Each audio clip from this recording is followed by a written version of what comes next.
Hi అండి, మీ Sai blogs. ఈరోజు నల్ల వంకాయలతో కర్రీ చేస్తున్నాను. ఉల్లిపాయ తెల్లగడ్డ ఏం లేకుండా నల్ల వంకాయలను ఒక అరకిలో తీసుకొని కట్ చేసుకొని ఉప్పు నీళ్ళలో వేసి పెట్టుకోవాలి. ఇప్పుడు గిన్నెలో ఆయిల్ వేసేసుకొని జీలకర్ర ఆవాలు వేసేసుకొని చిటపట్లాడిన తర్వాత మనం కట్ చేసి పెట్టుకున్న వంకాయ ముక్కలు వేసేసుకొని ఒక స్పూన్ సాల్ట్ వేసి కలుపుకోవాలి, లేదంటే వంకాయ చేదు వస్తుంది.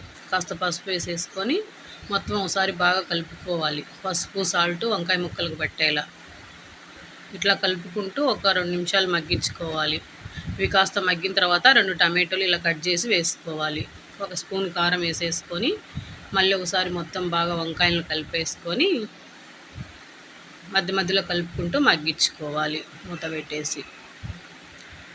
వంకాయ అంతా మగ్గిపోయిన తర్వాత ఒకసారి చూసుకొని కొంచెం గ్రేవీ కావాలి అనుకుంటే ఒక గ్లాస్ వాటర్ వేసేసుకొని మనకు సరిపడా వాటర్ వేసేసుకొని మళ్ళీ 1 నిమిషం ఉడికించుకోవాలి. వంకాయ ఉడికిపోయిన తర్వాత ఒక స్పూన్ కొబ్బరి పొడి, ఒక స్పూన్ ధనియాల పొడి వేసేసి మొత్తం ఇలా కలిపేసి 1 నిమిషం ఆగి స్టవ్ ఆపేసుకుంటే వెల్లుల్లి లేని వంకాయ కర్రీ రెడీ. ఇది దేంట్లోకైనా చాలా బాగుంటుంది.